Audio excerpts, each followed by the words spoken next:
Hey folks, welcome to the Snooze Bureau, where sleeping on the job is highly encouraged, or, as I like to say, the perfect place to get lost in ridiculously gentle stories while the world keeps rushing by, and you don't.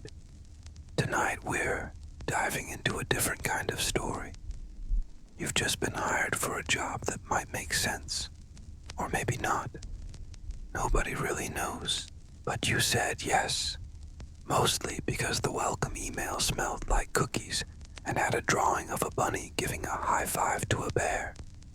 So before you get cozy, make sure to like the video and subscribe, but only if you truly enjoy what I do around here, and drop a comment letting me know where you're watching from and what time it is over there. You got hired this morning. Well, technically you weren't hired. It was more like you were gently absorbed into a position no one really knew existed. You found the job posting on a bulletin board, sandwiched between Lost Sock Alert and Wanted, someone to water plants that might not be real. The job title: Color Feelings Consultant, Bobbie Goods, Coloring Book Department. That's right. You're now the person responsible for choosing which drawings make it into the official Bobbie Goods coloring books. Yes, those books, full of sleepy kittens, picnic bears, bunnies flying on clouds, and puppies in sweaters so big they look like sentient muffins. You walk into your new office, and it smells like a new pencil case, old crayons, and just a hint of vanilla cereal. The floor is soft. Literally. It sinks a little when you step, like it's made from someone's gentle memory foam. There's a desk. It's inflatable. There's a chair. It's a corgi-shaped beanbag. There's a mug on the desk that says, "I break for bunny thoughts." Everything is round, squishy, and somehow all in pastel tones. The walls are covered with sketches. Some look professional. Others seem like they were drawn by a raccoon with crayons and big dreams. You spot a calendar on the wall. Instead of months, it shows seasons like blanket smells, nice again time, and microwave hot chocolate season. Below each season, there's an animal napping in style. A cat curled on a round pillow, a bear holding a tiny cup, a bunny tucked under paper sheets, and a dog wearing slippers shaped like other dogs. Above your desk, there's a poster. 4 little animals, a bear, a cat, a dog, and a bunny, each holding a different colored crayon and wearing oversized socks. At the bottom, it says, "Color with kindness. Outline with courage." No one came to welcome you, but there's a little computer blinking in the corner, still booting up. Its screen says, "Loading preferences. Marshmallow neutral. Comfort prone. Soft absurdities." You sit down. The corgi-shaped puff lets out a gentle sigh under your weight. Or maybe that was you. It's real. This is your job now. You'll be the one choosing which characters end up in the books.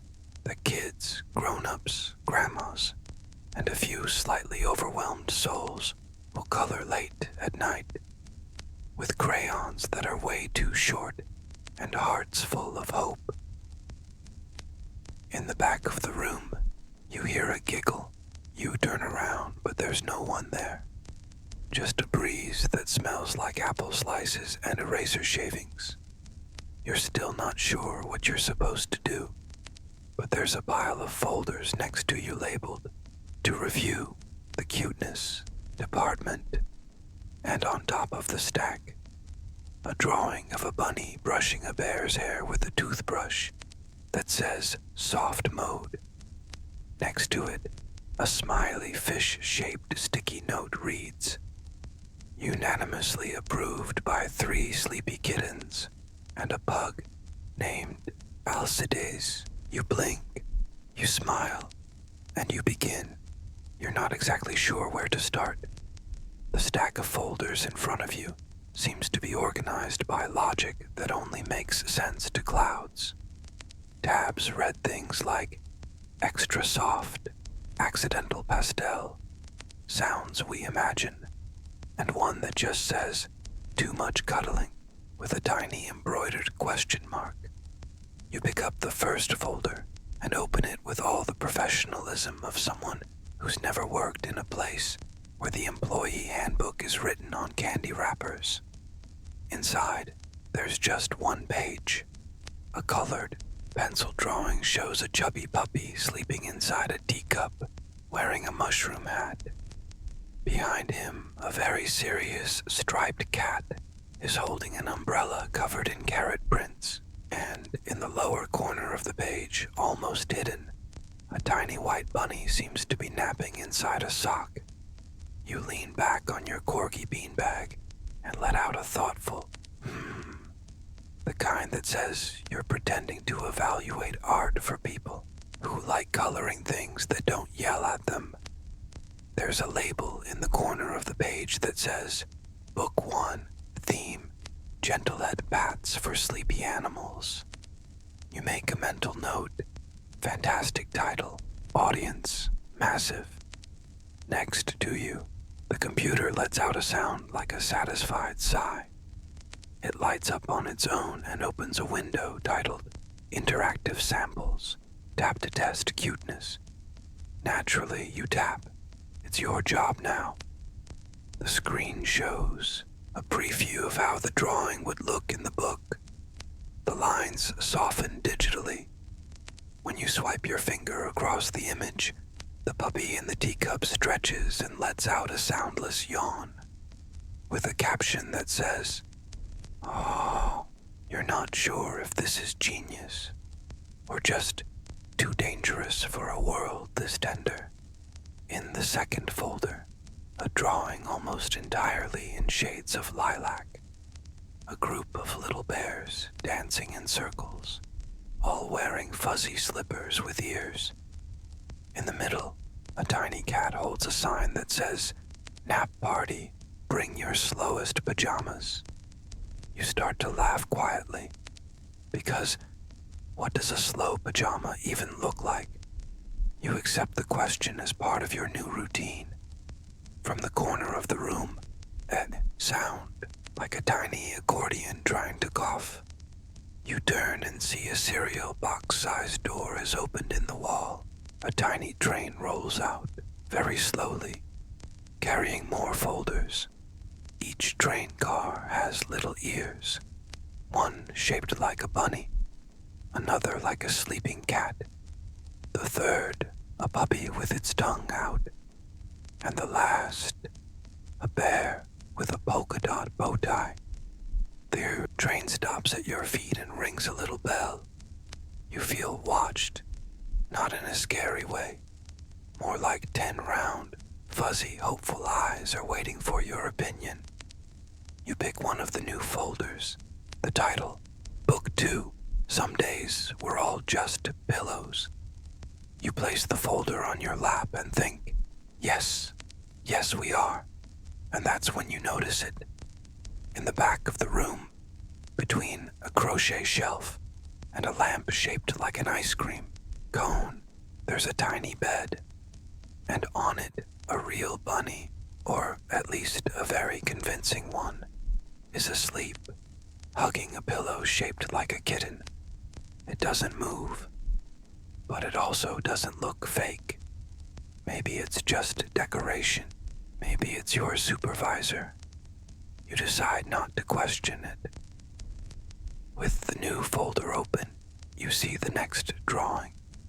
A giant bear sleeping on a huge ball of yarn. Around him, several kittens climbing like they're on a soft rescue mission. One of them holds a tiny sign that says, "Climb, 90% cuddly, 10% brave." You give a solemn nod of approval. Yes, this one goes in the book, your very first book. The computer plays a soft harp sound, On the screen, selection saved. Congrats feelings, consultant. And when you glance back at the bunny sleeping on the little bed, it smiles. By your second or maybe third day, time here seems to follow the mood of the building more than the sun. You get to the office and find a small box sitting on your inflatable desk. It's sealed with paw print tape, which already feels like a good sign. There's a note on top that reads, "Today, you'll be testing the new scented invisible ink. Use wisely, and if possible, avoid noisy thoughts." You open the box. Inside are clear little jars with labels like scent of a bear hug wearing vanilla perfume, cool nose of a curious puppy, bunny fur after a sunny nap. You go with the vanilla bear hug one and dab a little on your notebook. Instantly, the room fills with a warm scent that brings to mind clean pajamas, a fuzzy blanket, and a couch that seems to know childhood secrets. The invisible pen starts glowing gently, like it's enjoying the moment. And honestly, so are you. Right then, a new character floats between the shelves. A tall woman with pastel blue hair and a scarf printed with sleeping kittens. She introduces herself as Marlene, director of the emotional pencil department and keeper of approved drawings. "You need to get to know the heart of our pencils before choosing the characters," she says, as she leads you through a hallway of mirrors that give compliments. Yes, compliments. One whispers, "Your footsteps are confidently gentle." You pretend this is normal. The emotional pencil department feels like a library of feelings. Pencils are sorted by emotion. Joy with ears, quiet hope, shyness of a new pet in a new home. You try out a pink pencil called Unexpected Kindness, but it just rolls away and lets out a sigh. "He's in love with a pencil sharpener," Marlene explains. "Give him space." Farther along, there's a wall just for colors used to draw animals. Huggable bear tones, snow white curious bunny, freshly washed puppy paw beige, cloudy gray of a bored kitten. Marlene points to a wooden box painted with shimmering tempera. Your first official illustration set has arrived. These are for Book 5, coloring stories of animals who have a lot to say. Some characters got, let's say, emotionally active. You open the box, and yes, the drawings are lovely. A little bear writing letters on a porch, a puppy trying to turn a puddle into a mirror, a bunny handing out candy at a bus stop, a kitten in a chef's hat balancing a cupcake, but one of them is moving. A bear is softly dancing on the page, like it knows it's being watched. "This one insists on being on the cover," Marlene says. "Every time we reject him, he pops up in another drawing, giving us that look, like he gets it, but also doesn't." The bear blinks. You give him a polite smile, the kind you give to sweet but overly persistent bears. Next to him, there's a quieter scene. A bunny holding a puppy's paw as they cross a little wooden bridge, with a kitten peeking from behind a tree, clearly worried. The moment feels effortlessly tender. You choose that one. The quiet friendship between the characters moves you, and more importantly, it doesn't try to win you over with flashy winks.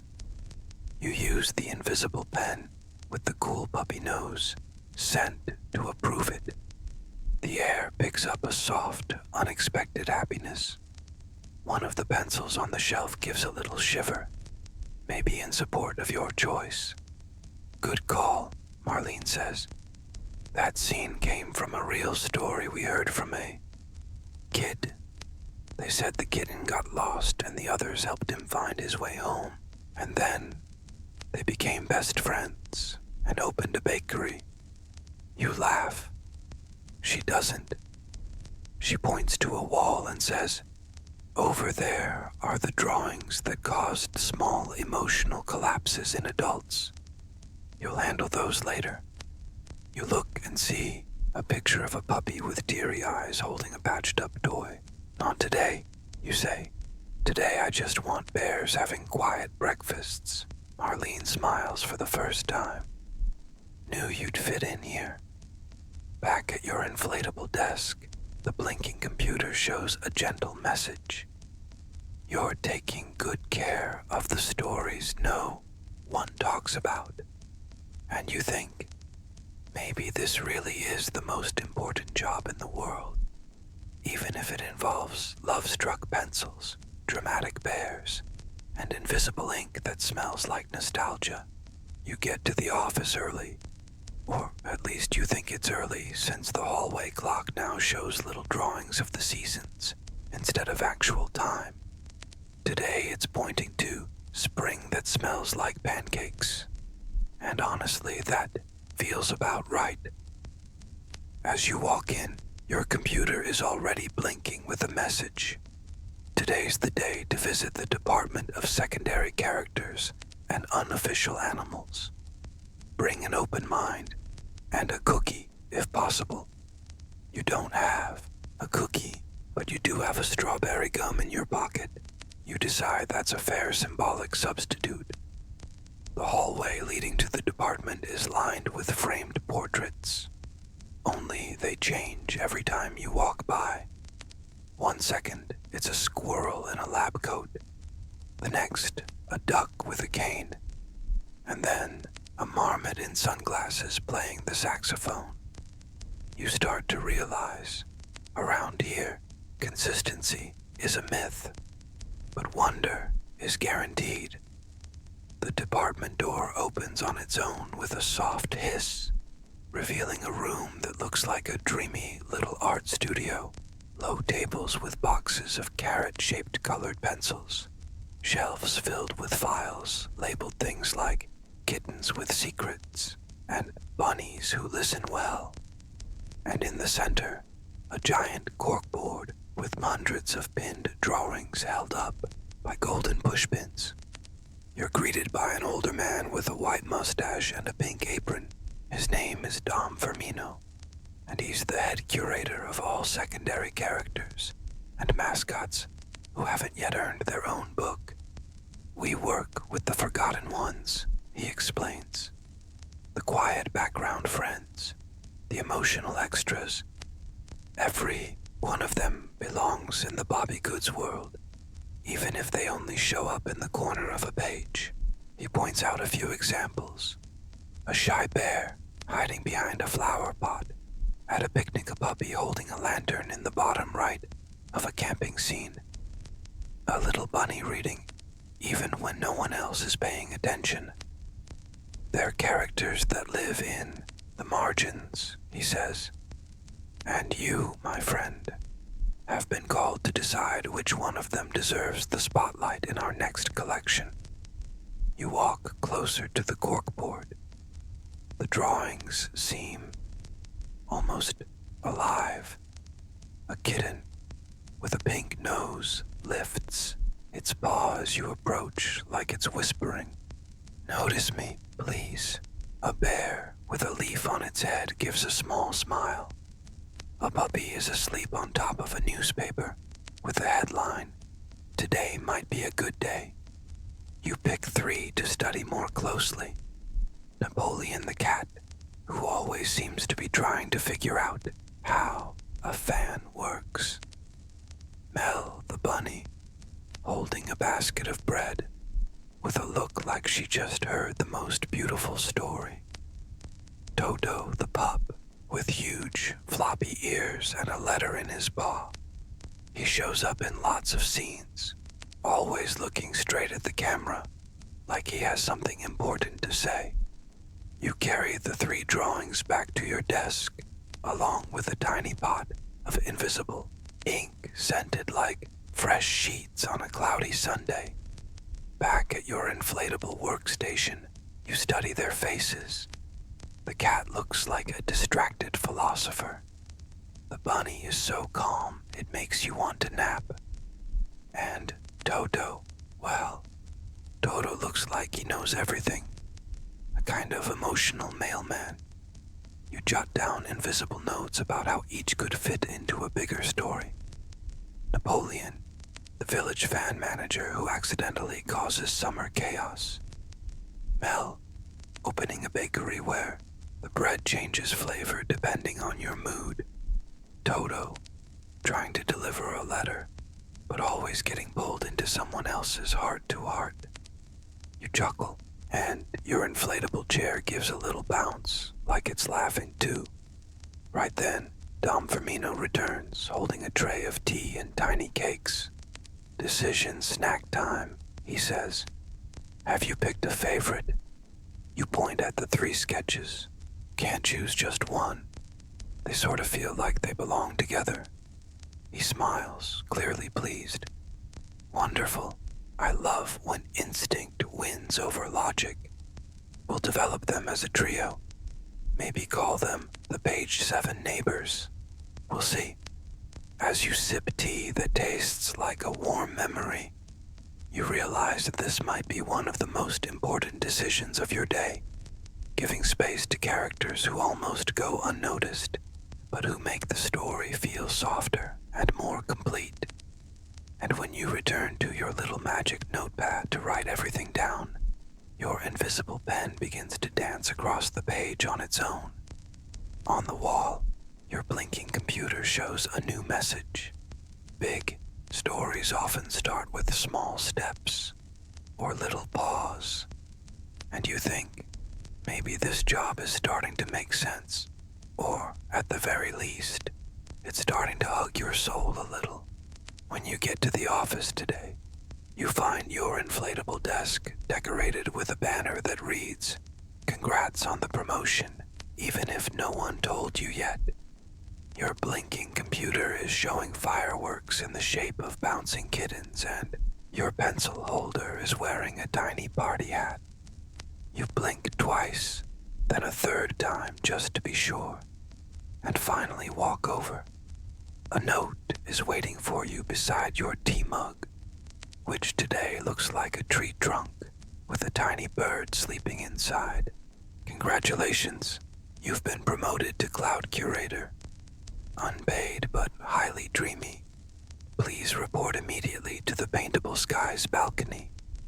You ask a pencil with the little antennae where that is. With a small hop from the corner of the desk, it points to a door that used to look like a painting. Now it pulses gently, like a bubble about to pop. You step through the door. The air changes. The light does too. The Paintable Skies balcony is exactly what it sounds like. An open-air space at the top of the building, where the sky feels closer, softer. Floating all around are sketchboards hanging in midair, like the clouds are, rehearsing for a concert. That's where you meet the head of the department, Aurora, the coordinator of fluffy formations. She has pale pink hair, fuzzy socks inside sandals, and a heart-shaped tablet that's cracked, but lovingly patched with bunny tape. "What we paint here," she explains, "ends up in the skies of the coloring books. These are the backgrounds of the backgrounds, the ones most people don't even notice, but they change everything." She points to a rice ball-shaped cloud drifting near a watercolor tray. "That one right there was chosen for page 9 of Kittens with Afternoon Thoughts. People barely see it, but without it, the purring in the scene would lose about 38% of its emotional softness." You're handed a windbrush. Literally, it has invisible bristles and only works when you're thinking of something kind. And honestly, that's harder than it sounds. You try to focus on a happy moment and immediately think of little Toto with his letter. The brush hums. Aurora smiles. Toto does that. Okay, here's your assignment for today. We need 3 kinds of clouds. She gives you the list. A cloud that looks like it forgives you. A cloud that feels like it's quietly saying goodbye. Cloud that looks like a bunny, but only if you're sleepy, you begin slowly. The wind brush requires more feeling than technique. Sometimes it just stops, like when you accidentally think about your electric bill. You figure out that if you hum softly, the clouds get lighter, and if you imagine teddy bears jumping on crunchy fall leaves, the edges turn extra fluffy. Fascinating. As you work, others appear on the balcony, or at least beings do. A girl who looks about 8, dressed like a fairy, is painting with magical watercolor next to a floating kitten in a beret. Off to the side, an elderly lady naps on a wooden bench, holding a knitted bunny. Aurora leans in. Sometimes, when someone dreams about our books, they show up here, just for a few minutes. But they leave the most beautiful traces. You look back at the forming sky, and there it is, a soft lavender shape, like a little dog running through the clouds. Probably Toto, of course. You finish your 3rd cloud, the one that looks like a bunny, but only if you're feeling sleepy. Aurora comes closer and studies it carefully. She doesn't say anything at first. Then she nods. This one's going on the back cover of a special book. It's about missing someone. I think it'll comfort somebody. You're not quite sure how to respond to that. So you just stand there, watching the sky get a little more beautiful. At the end of the day, you receive an invisible badge that smells like damp cotton. Aurora says, "It might not seem like it, but what you did today matters." Sometimes the softest part of the book is what holds everything together. You return to your inflatable desk, tired, but with a warm heart. Your blinking computer flashes one final message. Alert. A cloud has thanked you. Reason. Exceptional sensitivity. And for just a moment, it feels like you were promoted not just at work, but inside yourself. This morning, your inflatable desk is covered with a checkered picnic cloth. On top of it, a wicker basket full of papers, a mug with dancing bunnies, and a scented note that smells like warm apple juice. Good morning, chooser. Today, you'll be joining the secret committee of whispering colors. Bring a sweater. They can be moody. You do as told. Or at least, you put on your most neutral hoodie. The one that doesn't scream trying too hard, but also doesn't whisper, "I didn't sleep last night." The path to the committee is, as usual, peculiar. The walls hum silly rhymes, and the floor feels like it's padded with warm pancakes. At the end of the hallway, a tiny door shaped like a folded flower opens on its own, with the soft hiss of a pencil being sharpened. You step inside. The room is almost entirely dark, except for little floating lights. They're glass jars with colorful lids hovering like very organized fireflies. Inside each jar is a color, vivid, glowing, almost too alive. A woman with star-shaped glasses welcomes you. She introduces herself as Paloma, guardian of the colors. "They're going to test you," she says. "But if you're kind, they usually cooperate." You sit in a cardboard chair that molds to your shape with a gentle sigh. In front of you, a table covered in cloud fabric. The jars begin to float toward you, one by one, each one making a sound, or maybe expressing a feeling. The first color announces itself with a soft pop. Kitten, Psy Pink. It glows warmly, wrapping around you like the moment a sleepy animal curls up in your lap without asking. Next comes Warm Teddy, Pillow Yellow. This one almost makes you yawn. You lean your head on your hand and feel the need to hear someone telling a cozy story under a blanket that smells like clean laundry. The third hesitates. It wobbles between jars a little shy. Then it floats your way. Puppy Nose Gray. Just after waking up, it smells like a quiet Sunday morning and sounds like soft paws dragging across the floor. Paloma Smiles. This one usually whispers. Lean closer. You do. And yes, the color says something very softly. This shade works best when someone's missing something. They didn't even know they lost. You write it down in your invisible notebook. A new file appears next to it. The character trio from Section 4, Philosopher Cat Napoleon, Sweet Bunny Mel, and faithful messenger dog Toto. Paloma invites you to help choose the color palette for each one, not just for their looks, but for their emotional tone. The colors will affect the mood of the page, the way the reader breathes, even the sound the paper makes when it's turned.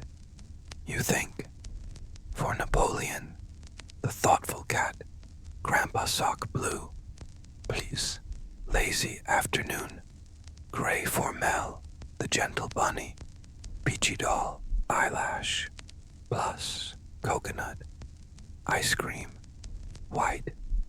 For Toto, the loyal messenger, Scampering Paw, Brown, Plus, Hope on its own green. The jars line up in front of you, blinking in approval. A few of them even whistle.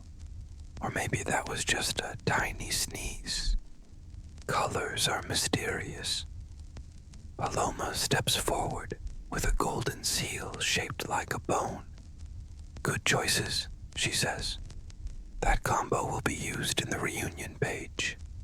The one where the three friends get lost during a walk, but find each other again thanks to the smell of bread and a tune someone whistles by accident. You smile.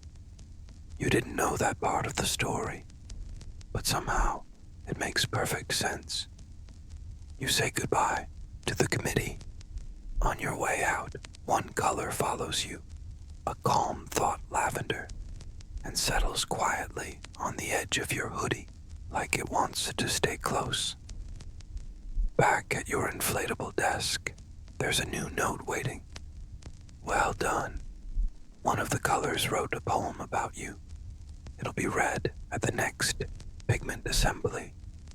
And for the first time since you arrived at Bobbie Goods, you think, maybe the colors know more than we do. Or at the very least, they know how to make us feel at home. Today, the hallway to your desk feels longer, not in distance, but in meaning. Each step comes with a different sound. A wind chime, a quiet giggle, a distant meow.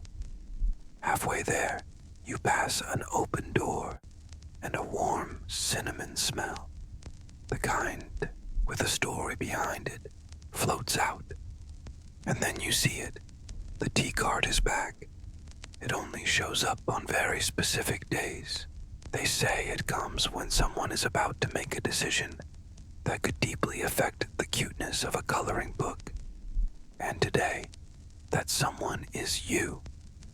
Your computer screen is showing a full-page alert. Dilemma alert. Book 7. The Dreams of Animals Who Never Sleep. You blink, then read it again. Yes, Book 7. Yes, Animals That Don't Sleep. And yes, somehow, they still dream. There's a new envelope waiting for you. It's lilac-colored, peach fuzz textured, and smells like a blanket that's been sun-dried. You open it. Inside is a message. We need your decision. Should the pudding fly alone at the end of the story?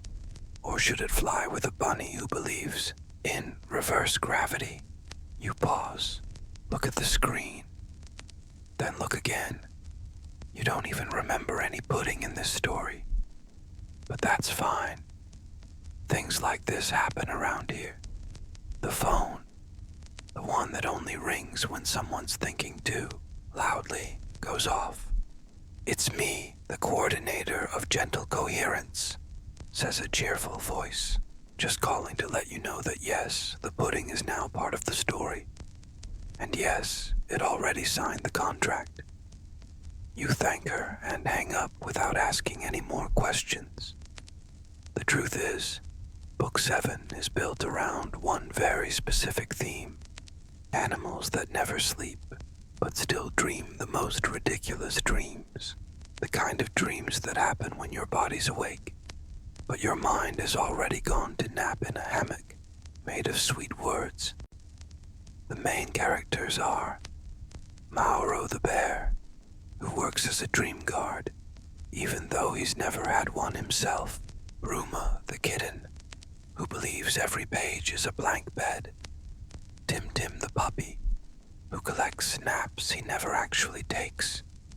Miro the bunny, who believes flying is just a slower way of falling. And of course, the flying pudding, which came to life when someone doodled a circle with antennas on a suggestion sheet, and it just started existing. Your job now is to decide whether the pudding flies alone, a poetic symbol of jelly-like independence, or flies with Miro, the bunny who challenges gravity with pure optimism.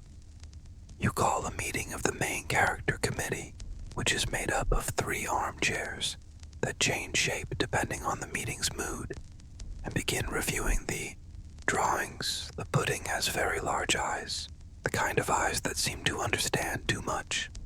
Miro shows up in several scenes, trying to push clouds with his ears. In one corner, Bruma writes in her diary, "Today I saw Miro try to fly. He almost made it. I almost cried." You think, take a deep breath, and decide they should fly together, because some dreams, even the most absurd ones, are better when shared with someone who believes with you. You grab your invisible pen that smells like wind in your face during a walk with someone special, and mark the choice. At the exact moment you finish, a soft melody begins playing out of nowhere, like someone is using teaspoons to play a lullaby on a xylophone, and in the corner of the room, a heart-shaped cloud slowly floats past the window, as if giving its approval. Later, you find out this scene will be the final page of the book. The pudding and Miro floating over a chamomile field, while the other animals watch and smile, not with jealousy, but with the quiet admiration of those who know it's possible to dream while fully awake. At the end of the day, Paloma shows up briefly, wearing a new scarf covered in tiny dancing kittens. "I heard about your choice," she says. "It was the right one. The pudding needed someone, and Miro needed a reason." You just smile. Sometimes there's nothing else to say. On your screen, a new message appears. Alert, an unrealized dream has just become an illustration. And deep down, you feel like something soft has finally settled inside you. Today, the building feels like it's under a soft spell. You notice it the moment you step into the lobby.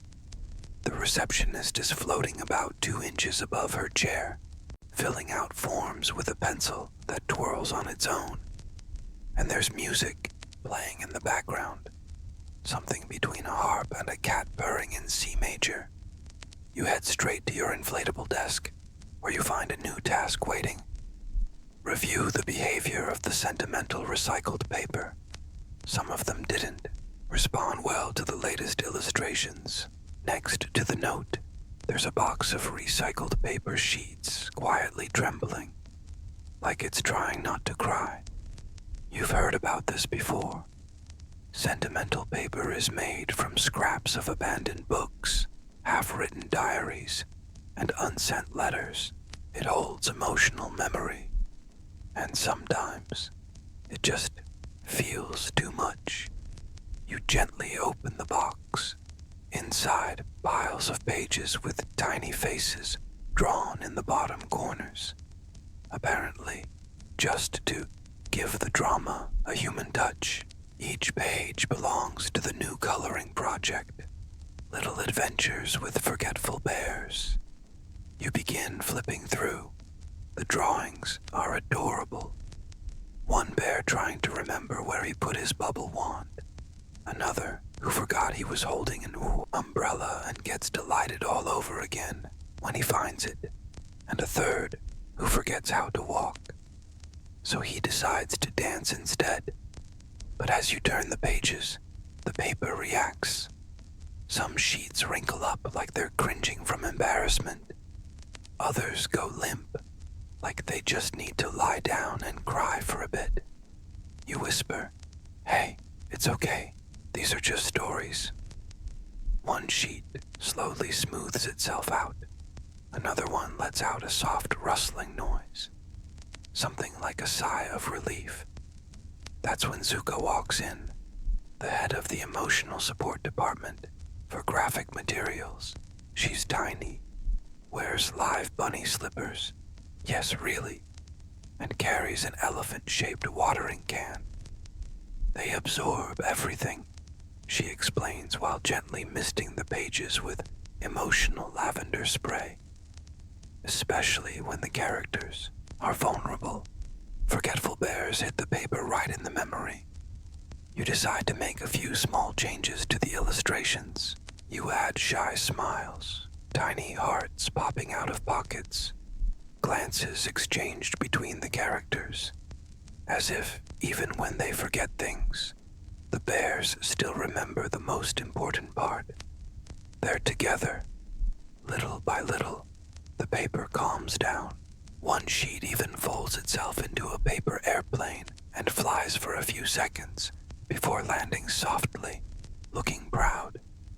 Zuka hands you a new assignment. Next up, approve the scene for the chapter, The Picnic That Almost Happened. The main character is Bunny Luca, who forgot to invite his friends. But they show up anyway, because they feel he needs them. You find the drawing. It shows a clearing with picnic blankets laid out, floating teacups filled with bubble tea, and a bear hiding behind a bush, holding flowers, clearly embarrassed to have come without an invite. You adjust the lighting in the scene, tilt the sun a bit, like it's peeking in with curiosity. You add a puppy arriving on a bicycle with a basket, and a kitten riding in on a butterfly's back. You draw all of them with eyes that say, "You don't have to be perfect to be welcome." Zuka peeks over your shoulder. "This book's going to make a lot of kids sigh," she says, "and a lot of grown-ups too." You gently pat one of the sheets that's still a little shaky and say, "It's okay to forget things. We always remember what matters most in the end." The paper stretches slowly, then settles in. Back at your inflatable desk, your blinking computer displays a new notification. Notice the recycled paper says thank you and requests a head pat. Request accepted. And in the quiet that follows, you feel a warm little glow in your chest. The kind that comes when everything makes sense, even if you can't explain it. Because in the world of Bobbie Goods, even the pages have a heart. And today, you took care of a few. Among so many untitled files, you find a lilac folder that smells like glitter glue and kettle corn. No label, no category. Inside, just one simple sketch. A little dog sleeping inside an open backpack, his nose resting on a handwriting notebook. In the background, a sky shaded with an overused blue pencil, as if someone had colored it with way too much care.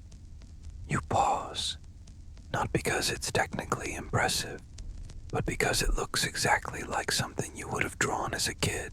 Your old blue pencil case comes to mind, the one with the loose zipper, and your mom's voice saying your doodles always looked like they were taking naps. You close your eyes for a second, breathe deeper than you meant to, and when you open them again, the little dog is still there, looking at you from the paper with that familiar, comforting expression. Without thinking too much, you mark the sketch as a non-categorized favorite and add a gold star next to it. Just because. The next morning, the elevator in the clear gelatin building decides to play cello sounds as it rises. You don't question it. By now you've learned that even silence around here has a soundtrack. When you get to your inflatable desk, something new is waiting. A golden badge with dancing letters that blink slowly. Cloud Curator. Not anymore. You are, now, official ambassador of the Committee for Kittens Who Write Letters. You blink, then blink again, just to be sure. Next to the badge, a pale pink envelope with a paw print stamp holds your new assignment. Review and approve the kittens' letters for the upcoming line of interactive books. Each letter was written by a character. Some are funny, some are a little sad. All of them are true. You open the folder, made of crinkled paper that smells like Grandma's hug, and find the first letter, written in shaky but determined handwriting by a kitten named Tico. It says, "Dear coloring friend, my name is Tico, and I've never gotten a letter, so I decided to write one. If you write me back, I promise not to eat the edge of the envelope. Okay, maybe just a tiny nibble. With love, Tico." You laugh out loud and realize your inflatable chair bounces in response. The next letters come from all kinds of characters. A kitten named Solon, who writes about losing his favorite ball and finding it inside a shoe. A kitten named Leela, who asks if it's normal to dream about singing ice cream. An elderly cat named Mimoso, who signs off with, "I miss the days when the window was lower." You realize these letters are part of a new book, letters that were never sent, but are now meant to be colored. A collection of small feline confessions, meant to warm the hearts of those who color them. And your job, match each letter with the right illustrated setting and help define the tone of the imagined reply. You start with the Ticos. You choose a drawing of a garden filled with envelopes hanging from a clothesline. You add little touches. A bird acting as a mail carrier. A bunny with ink on its cheek, helping out with the writing. For Lila's letter, you suggest a page showing a bed covered in pastel tones singing ice creams, each with a popsicle stick microphone. And for Mimoso, the elderly cat, you ask for a more nostalgic scene. A low window, a forgotten scarf on the couch, and a photo album with pages turning gently in the breeze. You write invisible replies to each letter, just for yourself, as a quiet exercise. Things like, "Tico, everyone deserves a letter. Here's yours. Lila, dreaming of ice cream means you have great taste. Mimoso, sometimes the window doesn't change. We just grow, but it's always possible to look outside again.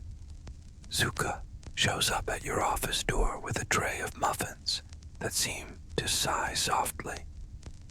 "Heard you're working with emotional correspondence now," she says. "Want some tea that tastes like a good memory?" You say yes, and as you sip your tea, a piece of paper quietly slides off the clipboard, a new letter. "Hi, I'm a kitten who doesn't have a name yet. Is it okay if I still exist?" You think for a moment, smiling, and answer softly, "Yes, of course it is." Your computer lights up with a new message, blinking slowly like a calm heartbeat. Today, a character who didn't exist felt seen. Good call. And you feel it deep in your chest, somewhere near your favorite memories, that even if none of this makes sense, it all feels right. You arrive and find your inflatable desk covered in colorful paper petals. They look like they fell on purpose, as if they jumped into the world just to land gently on your cinnamon-scented keyboard. Next to them, there's a basket with an over-the-top cute bow, the kind that could only be tied by a sweet teddy bear in his free time. Inside, a note reads, "Today, you'll attend the meeting with the absent manager. Prepare for a holographic experience. Bring a pencil and something that calms you down. A small pillow with bunny prints might help." You do as told. You grab your avocado-colored pencil that smells like warm apple tea and hug the bunny pillow that now lives in your drawer. The meeting room is interesting. At first glance, it looks like a cozy coffee shop with a hint of invisible cheese bread in the air. But in the center of the table, there's a mug that glows and hums. Zuka is already there, kind as always. So is Aurora, the cloud coordinator, with her heart-shaped, slightly broken tablet patched up with bunny tape. And of course, Dom Firmino, now wearing an apron with a stitched image of Napoleon, the thoughtful kitten. Everyone looks at the mug with respect. Suddenly, a soft blue light rises from it and takes shape, not a full figure, but a silhouette glowing like sunlight through lace curtains. It's the absent manager, present only when she wants, but always knowing everything. She speaks in a slow, soft voice, like each word is being sung by a sleepy rabbit in slow motion. "Good morning, Graphic Emotions team. Today we'll review the prototype characters and interactive ideas for the new collection. Coloring with imaginary friends who wear name tags." You receive a stack of sketches, all secondary characters, but full of story potential. Some have names. Others feel like they're waiting for you to imagine them a little more. You review. Bolota the bear, who believes holding balloons helps make better decisions. Sausage, the pup, who never finishes his sentences, but somehow everyone understands him. Vitinha the kitten, who carries a yarn ball like it's her personal diary. Bug the bunny, who thinks he's living inside a book, so he narrates everything out loud. The absent manager asks you to pick two to be promoted to coloring guides, characters who will appear throughout the book, giving silly tips, warm messages, and little challenges, like, "Try coloring this with your eyes closed." You look at them and feel their vibes. Vitinha gently rolls her yarn like she's quietly waiting to be picked. Bug gives a dramatic wave and trips over a hand-drawn comma. You choose Vitinha and Bug, because together they balance calm and chaos, yarn that tangles, and narration that slips. The absent manager glows a little brighter. The decision is made. They'll guide our readers with kindness and just the right amount of confusion. Well done. The light fades, the mug releases a little lavender steam, and the room returns to its usual quiet. Zuka hands you a special sheet. Now write their very first line as guides. You think. For Fatinya, you write, "Hi, I'm Fatinya." When I get tangled up, I take a deep breath and count to 7. I usually stop at 5. Want to color with me? For Bug. This is the start of a great adventure. Or maybe the middle. Could be the end. Either way, grab a pencil. Aurora laughs. Dom Firmino nods. And you feel like you've just brought to life 2 little voices that had been waiting inside you.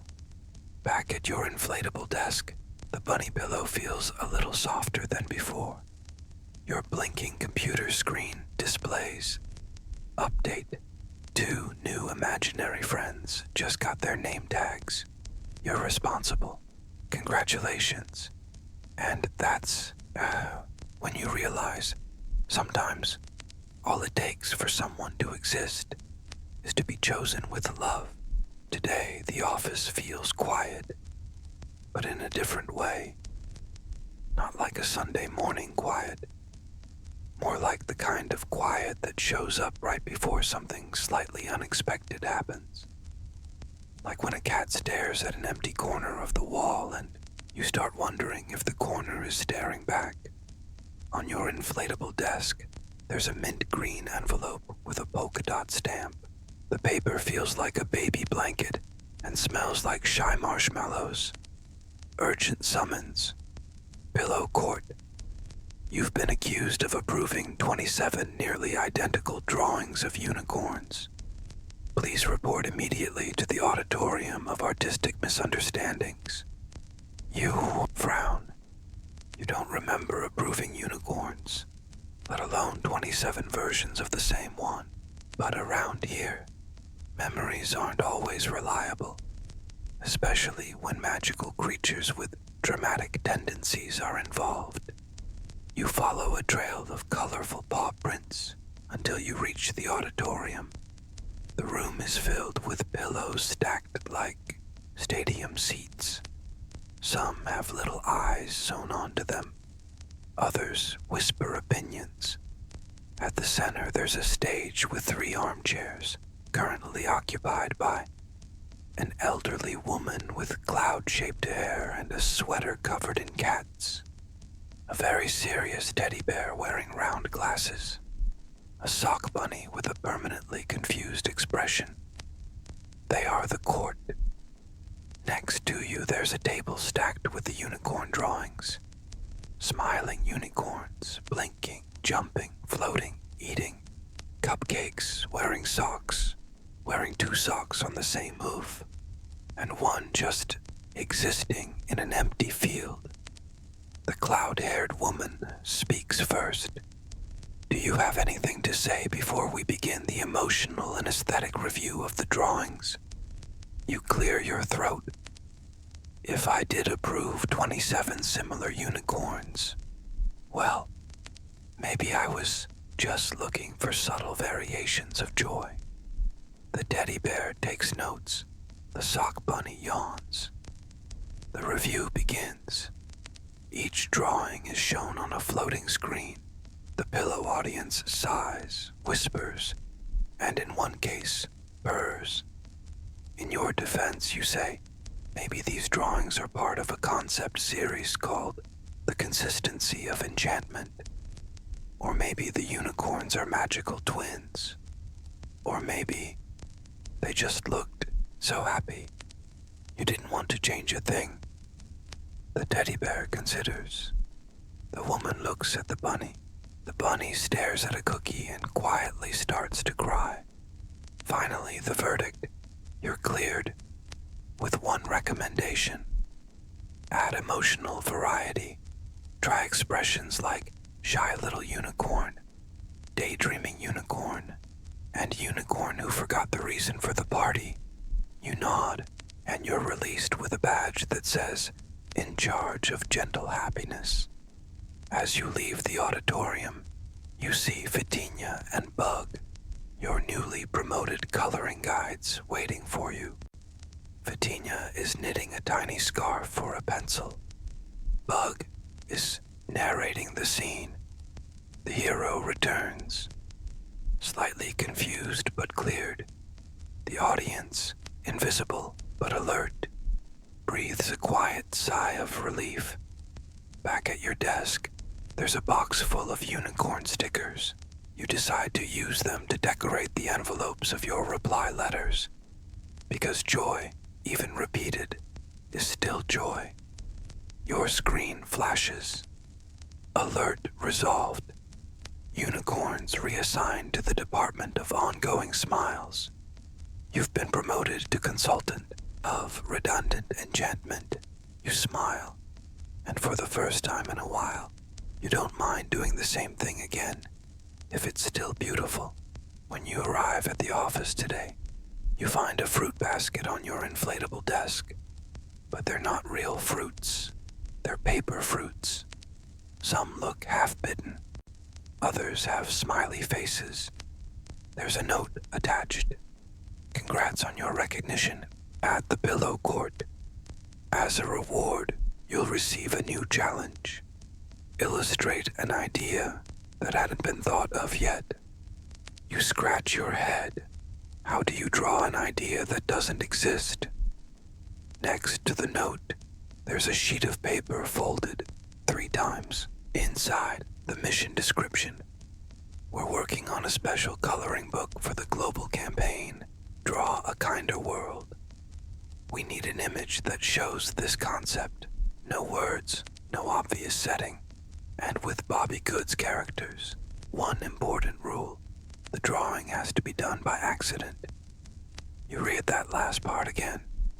Yep, by accident. Before you start doubting yourself, help arrives. The clipboard of gentle accidents. A new tool from the creative lab that turns random doodles into emotional scenes. You receive clear instructions. Pick any pencil. Think about absolutely nothing. Let your hand move without purpose. Watch what happens. You follow them. You pick a pencil that smells like childhood. Vanilla mixed with wet dirt. Clear your mind and let your hand drift. After a few quiet minutes, a sketch begins to appear. In the center of the page, a little bunny seems to trip and drop a basket of colored pencils. A bear crouches down to help. A kitten watches, ready to join in. In the back, a puppy tries to catch a pencil about to fall off the edge of a notepad cliff. None of it was planned. And yet, it's perfect. You show it to Zuka. Her eyes fill with tears. This is exactly what the campaign needed. Kindness that happens quietly, without warning. Just a reflex from the heart. The drawing is approved on the spot. It goes on the back cover of the book and gets a title. The help no one asked for, but everyone gave. Hours later, the whole office is buzzing about your accidental drawing. Fitinia tells every visitor. He didn't mean to draw it, but somehow his heart did. You just smile. Later, when you check the message box from readers, one letter stands out. Hi, my name is Leo. I'm 7. Today, when I saw my brother drop his pencils, I remembered the drawing from the book and helped him. He didn't say thank you, but I felt happy. Thank you. Something soft inside you finally lets go, like a sigh that had been waiting for days to come out. And your computer, as always, lights up with a message. Update. A kind act in the real world was just inspired by your daydream. You decide to frame the original sketch. You hang it up behind your inflatable desk. It's a little crooked, but it looks happy that way. The next morning, you arrive at the office and find everything still, completely still. The wall clock is frozen at -7. The fan turns once every 10 seconds, like it's dreaming of being a boat propeller. Even your blinking computer seems to be half asleep, eyes barely open. You tap your inflatable desk, and it lets out a sigh, much longer than usual. That's when you see the daily notice. Attention, time is melting today. Please continue working gently. You glance around. Zuka is trying to sip tea from a cup that folds slowly in her hand. Aurora yawns so slowly, you feel the urge to finish it for her. And the bunny pillow on your desk, it's completely soft, as if it melted from too much affection. The reason behind all this, a small leak in the poetic clocks department, mixed with a ventilation glitch in the nostalgia archives. In short, time is now fluid, and no one really minds. But you have a mission. You're here to review the new sketches for Book 9, the stories that almost happened. It's a special project filled with moments that never quite take place in the Bobbie Goods universe, but live in the spaces between, in dreams, in almosts. You open the box. Inside are the drafts. Each one feels slower than the last. A little bunny is just about to hand a flower to a bear, but his paw trembles, and he hesitates. A kitten is mid-leap toward a ball of yarn, but stops mid-air. A pup holds an umbrella, but only one raindrop falls, so he decides to wait. You realize they're all caught in the moment before the moment, the instant before something happens. And it's up to you to decide, should it stay this way, or should the moment complete itself? But time, oh time, is melting. The elevator takes 7 full minutes just to close its door. Your pencils blink in, slow rhythm, and then Bug, your narrating friend, suddenly shows up and declares, and the chosen one of slowness raised his hand. Or maybe he was still thinking about it. You laugh and decide, this book will be different. You grab your invisible pen that smells like an afternoon with no plans, and begin approving the drawings as they are, mid-motion, caught in pause, full of wonder, because sometimes the most touching moments are the ones that almost happen. As you work, you start to hear a sound. Plop, plop, plop. Tiny drops of time are sliding down the walls. Each drop forms a little bubble. Inside each bubble, a memory that never happened, a sentence never said, a hug that almost began. Aurora appears with a small bucket. We're collecting time bubbles, she says. They'll be used for our next project, the book of silences that say a lot. You nod, almost too slowly, but that's okay. You finish the last few sketches with extra touches that honor the stillness. A breeze lifting a bit of fur, but not moving it anywhere. A kitten with the shadow of a smile. A bunny with one paw halfway raised. And when you're done, your blinking computer, now sleepier than ever, displays, well done. You've turned almost into kindness.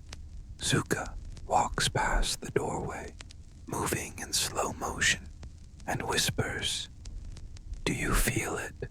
The world is breathing slower today.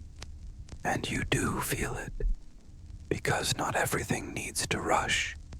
Sometimes the most peaceful thing is letting things almost happen. Today, you arrive and notice something different hanging above the office door. A banner made of tissue paper letters reads, "It's the annual Intern Dance Festival Day." You stop, blink, sigh. Yes, that's right. That event everyone talks about with a mix of comic reverence and confused pride. It's today. Your mission. You're not dancing. It's more serious than that. You're a judge. On your inflatable desk, there's a golden envelope with the twinkling glitter and a tiny crown glued to the corner. Guest of honor, special judge, category, emotional theme in circular color expression. You open the envelope. Inside, a card listing the participants and their assigned characters, colors. Luluca, the bunny intern with the shade. Sunday Breeze yellow. Tontino, the puppy apprentice in Lost Thought blue. Mimi, the observant kitten in cotton candy scented pink. Boo Boo, the bear who just arrived yesterday, already assigned to almost hope green. You head to the auditorium with the slowly slipping rugs. The floor is covered with colorful cushions. The stage is shaped like a cloud, and cupcakes float in the air, each one held by an invisible string, like balloons that decided to become dessert. Bug appears, wearing a badge that reads, "Official Event Narrator." "Welcome to the festival," he says, "where no step is rehearsed, and every attempt is celebrated as artistic genius." The audience, made up of side characters, blank pages, and a few emotional colors sitting on foam benches, waits in suspended silence. The performances begin. Luluca goes first. She twirls gently with a yellow ribbon tied to her ears. With each step, her color shines softly, like it's sneezing out shy rays of joy. The audience lets out a collective "awe." Next up, Tontino. His movement is chaotic. He trips over his own tail, spins in the wrong direction, and in one unforgettable moment completely loses the rhythm of the music, which, by the way, is made of synchronized sighs. Still, at the end, he smiles so sincerely that Lost Thought Blue gains a new shade of charming vulnerability. Mimi enters with the elegance of someone who studied all the rules just to break them beautifully. She spins in soft circles, lays down, stretches her paws, draws shapes on the floor with her tail, and finishes by hiding inside a cardboard box. The audience applauds in reverent silence. Finally, Boo Boo steps onto the stage with wide eyes. He clearly doesn't know what he's doing, but starts hopping in place, making mouth sounds, and drawing invisible shapes in the air with an imaginary pencil. Little by little, he wins everyone over, even the imaginary pencil, which now seems to follow his lead with invisible movements. Time to decide. You have all 4 scorecards in front of you, each one adorable, each one unique, each one a moving mess. You make your choices. Award for unintentional cuteness. Tontino, award for choreographic chaos with meaning. Mimi, award for lightness of movement with built-in smiles. Luluca, award for improv. That became a story. Boo Boo, the audience erupts in slow claps, the only kind allowed in the building for acoustic reasons.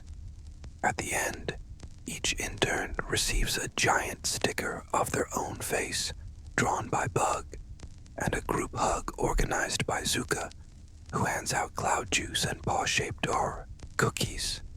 Back at your desk, your inflatable chair is now wearing a tiny hat in your honor. Your blinking computer displays, "Thank you for judging with eyes that see what isn't there." Your standards are cloudily firm. You lean back and think the world would be a much better place if every office had a festival where getting it right didn't matter. but delighting did. Today, when you arrive at the office, there's a box waiting on your inflatable desk. It's white, sealed with gold tape, and covered in soft drawings of bunnies holding letters and puppies sleeping on clouds.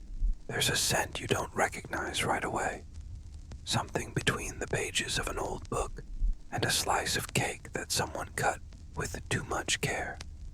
The note on the lid reads, "Congratulations on completing your first cycle.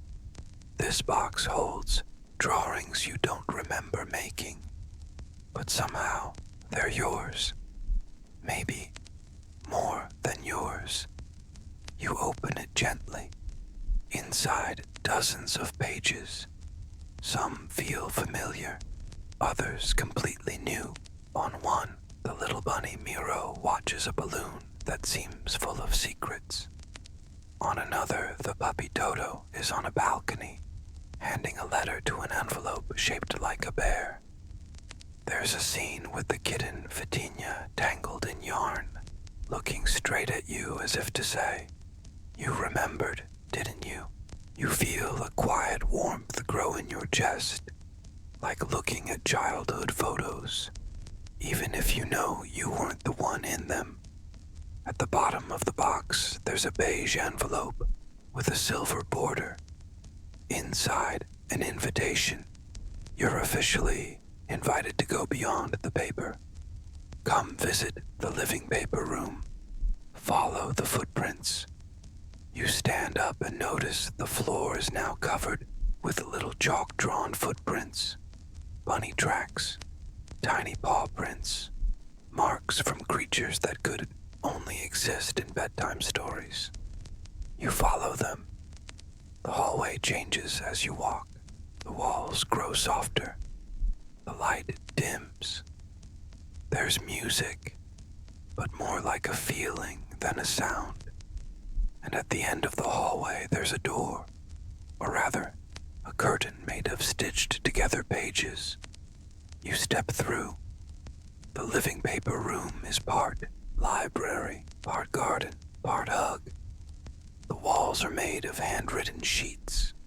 The furniture is soft cardboard, and in the center, a spiral tree made of tracing paper grows upward with little drawings hanging from its branches. Zuka is there. So is Aurora. And Bug, of course, narrating in a soft voice, as if he's been rehearsing this moment forever. Here live the drawings that were born from your distractions, your kindness, and your choices. They're not printed. They're alive, because they were made with intention.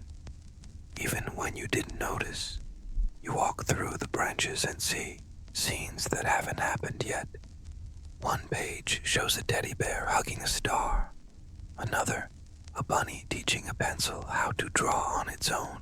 And there's one with a cloud, eyes closed, smiling, like it's remembering something warm.